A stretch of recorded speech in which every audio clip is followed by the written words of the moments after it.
India news की ओर से जयपुर के होटल हॉलिडे इन में ग्रीन एनर्जी कॉन्क्लेव 2025 का आयोजन हुआ। इस कार्यक्रम में ग्रीन एनर्जी विषय पर पैनल डिस्कशन भी आयोजित किया गया, जिसमें ग्रीन एनर्जी से जुड़े कई हस्तियों ने अपने विचार साझा किए। आज का हमारा जो सेशन है वो राजस्थान में रिन्यूएबल सेक्टर की क्या अपॉर्चुनिटीज़ हैं और हम आज जो नंबर 1 है उसको कैसे आगे और बढ़ा सकते हैं, कैसे हम लोग इसी चीज़ को और बढ़ाते हुए राजस्थान पूरे भारत के साथ साथ पूरे विश्व में भी राजस्थान की एक अलग पहचान बना सकते हैं। साथ ही साथ हम मैन्युफैक्चरिंग में कैसे बढ़ावा दे सकते हैं। सबसे पहले वैभव रुंगटा जी, आपसे पूछना चाहूँगा कि एक भारत की तीव्र ऊर्जा संक्रमण नीति के संदर्भ में ऐसी कौन कौन सी रणनीतिक दिशाएं हैं, जैसे परियोजना, वित्त पोषण में बदलाव, जोखिम न्यूनीकरण, डिजिटल परिवर्तन आवश्यक है ताकि रेज इंफ्रा जैसी कंपनियां घरेलू एवं अंतर्राष्ट्रीय दोनों बाजारों में अपनी प्रतिस्पर्धा बढ़त बनाए रख सकें। साथ ही मैं आपसे व्यू लेना चाहूँगा कि जैसा कि हमें सुनने में आया है कि Rays infra and power private limited जो है अपना मैन्युफैक्चरिंग प्लांट मध्य प्रदेश में लगाने जा रहे हैं, तो सर क्या हम उसे राजस्थान में ला सकते हैं और किस तरीके का सपोर्ट आपको गवर्नमेंट से चाहिए एज ए मैन्युफैक्चरर, ताकि हमारा राजस्थान का निवेश राजस्थान में ही रहे। Sir please. अगर लंबा चलना है, if you want to grow, if you have a long term vision, हमें भी उस रिस्क शिफ्ट्स के साथ साथ अपनी स्ट्रेंथ्स को लेकर, अपनी नीश को लेते हुए उसे आगे बढ़ाना पड़ेगा। ये जो इंटरनेशनल कंपनीज और जो MNCs हैं, they have an audit book, they have a factory audit that they do always. अगर हम पहले ही उसे समझ लें कि उन्हें किस तरह का प्लांट चाहिए होता है, किस तरह के टेस्ट चाहिए होते हैं, किस तरह के परफॉर्मेंसेज वो पैरामीटर्स चेक करते हैं, right, before they actually clear you for supply, तो इट विल हेल्प। आप अपना प्लांट ही उसी तरह से लगाएं। राकेश जी, मैं समझना चाहूँगा आपसे कि जैसा कि सर ने कहा कि फाइनेंशियल अभी भी रिन्यूएबल सेक्टर के लिए बहुत बड़ा चैलेंज बना हुआ है, बैंक इतने एक्टिव नहीं हैं और उस चीज़ को समझ नहीं पा रहे हैं, तो सर आपका इसमें क्या व्यू है। साथ ही मैं आपसे जानना चाहूँगा कि SBI MSMEs हमारे जो PM कुसुम की स्कीम है वहाँ लेके और रिन्यूएबल सेक्टर की मैन्युफैक्चरिंग को लेके क्या प्रोडक्ट्स और क्या पॉलिसीज़ आप लोग ला रहे हैं या क्या हमारे पास अभी अवेलेबल है, जिससे कि सभी लोग जितने भी रिन्यूएबल सेक्टर के अभी यहाँ पे चैंपियंस बैठे हुए हैं वो इसका फ़ायदा उठा सके। Sir please. स्टेट बैंक जो है हमेशा एक्टिव रहा है नए इनिशिएटिव्स लेने के लिए और नया जोखिम उठाने के लिए, और ये जो सोलर ऊर्जा है हमारी, उसको हम लोग नेसेसिटी है आज की, और इस नेसेसिटी को हम देखते हुए हमारे जो इंडस्ट्रियलिस्ट हैं या हमारे पावर मैन्युफैक्चरिंग्स हैं उनको हम लोग फाइनेंस कर सकें, और उसके लिए हम लोग लगातार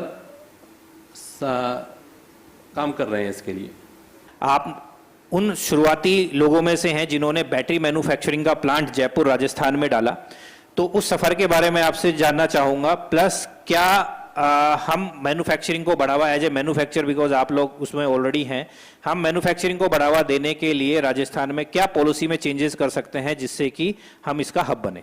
ग्रिड इंटरेक्शन, लैंड अवेलेबिलिटी और फाइनेंसिंग, ये 3 मेजर प्रॉब्लम्स रहती है। जैसे जैसे हम इसको करते जा रहे हैं, लैंड हम एक्वायर करते जा रहे हैं और ग्रिड इंटरेक्शन पे एक थोड़ा काम हुआ है। अभी भी कुछ सब स्टेशंस ऐसे हैं जहाँ पे प्रॉपर मैन पावर नहीं है, उनकी हैंडलिंग प्रॉपर नहीं हो पा रही है, तो वो एक improvement I think government is also trying to do with the time. उसको और थोड़ा फास्ट पेस पे करेंगे तो इसको अचीव करना बहुत ज़्यादा डिफिकल्ट नहीं है, और उससे हमें भी एक मोटिवेशन मिलता है to implement more and more projects. आप चाहे सोलर लें, चाहे ग्रीन हाइड्रोजन लें, चाहे EV के लिए चार्जिंग लें, कोई भी सोर्स ऑफ द एनर्जी है उसको एक बार स्टोर करने के लिए आपको बैटरी चाहिए ही चाहिए, और ग्रिड स्टेबिलिटी के लिए भी BESS बहुत ज़रूरी है।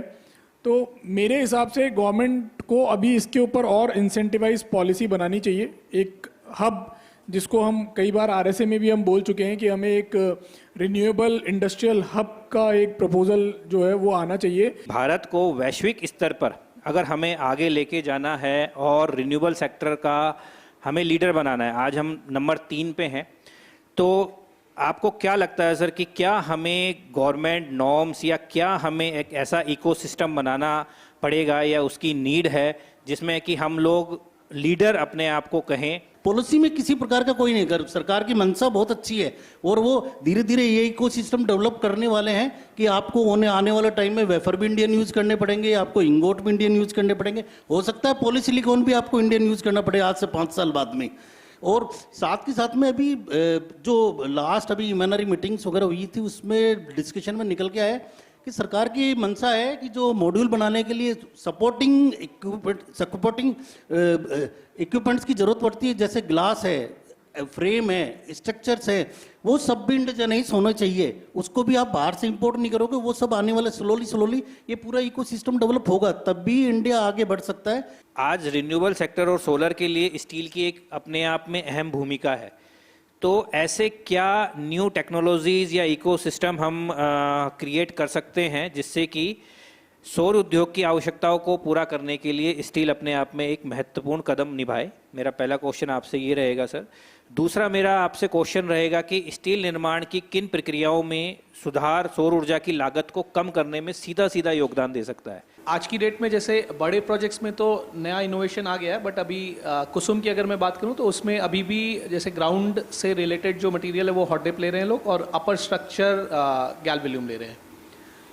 इसमें भी ऐसा है कि कॉस्टिंग वाइज अपर और बॉटम स्ट्रक्चर में लगभग 10 रुपये किलो का फ़र्क आता है। बड़े वाले जो सोलर डेवलपर्स हैं जो कि 100+ मेगावाट में चले गए हैं, क्योंकि राजस्थान का जो है C2 C3 में आता है एनवायरनमेंट वाइज, तो यहाँ पे नए प्रोडक्ट्स इनफैक्ट पिछले 2-3 साल पहले से इंट्रोड्यूस होने लग गए, जिसमें कि जेम मटेरियल आ गया है जो कि ग्राउंड के अंदर जाने के बावजूद उसकी लाइफ बेटर होती है, एंड कॉस्ट वाइज भी वो थोड़ा सा कम पड़ेगा आपको हॉट डिप से। So that will again gain some savings for these projects, और सबसे बड़ा सेविंग होगा टाइम का, because that's a single process material. And जैसा कि बाकी सभी ने बताया कि मैन्युफैक्चरिंग के लिए ना इकोसिस्टम बहुत इंपॉर्टेंट। सर, एक मेजर इंडस्ट्रियल एनर्जी कंज्यूमर, मैं पूछना चाहूँगा कि हिंदुस्तान जिंक अपने जितने भी रिन्यूएबल की जो नीड्स है और उसके ऑपरेशंस हैं उसको रिन्यूएबल में लेने के लिए क्या प्लान उनका कर रहे हैं? कहाँ तक आप पहुँचे हैं? शायद मुझे याद है आप लोगों का टारगेट 1 GW का था, तो कहाँ तक आप पहुँचे हैं वहाँ पे? और क्या rate of interest benchmarks are influencing this shift? मैं एक आपसे ये जानना चाहूँगा। दूसरा, मैं इसी चीज़ में आपसे एक मार्गदर्शन लेना चाहूँगा कि जितने भी हैवी उपभोक्ता हैं जो एनर्जी का उपभोग करते हैं, जैसे कि आप लोग हैं, वो कैसे रिन्यूएबल एनर्जी की तरफ, क्या आपको उनको लगता है कि क्या सजेशंस उनके लिए होने चाहिए कि वो रिन्यूएबल की तरफ अग्रसर हों, और जैसे हिंदुस्तान जिंक से मार्गदर्शन लेते हुए उसको बेंचमार्क बनाते हुए अपने भी जितने भी उनकी नीड्स हैं उसको रिन्यूएबल की तरफ शिफ्ट करें? Please sir. Previously renewable concept मतलब energy was not economically viable for the heavy industries, but right now due to technology advancement this is viable also. And if we say in the last financial year we have gained means around 50 crore rupees benefit on cost of production due to renewable energy only. I am also requesting First India Solar Association कि we have to point out this to the PMO level या MNI level कि we have to extend this ISTS up to 2030 because we have taken ambitious target of 500 gigawatt. That is possible if we means give some type of relief, because heavy industries मतलब cost of production depend mainly on the power.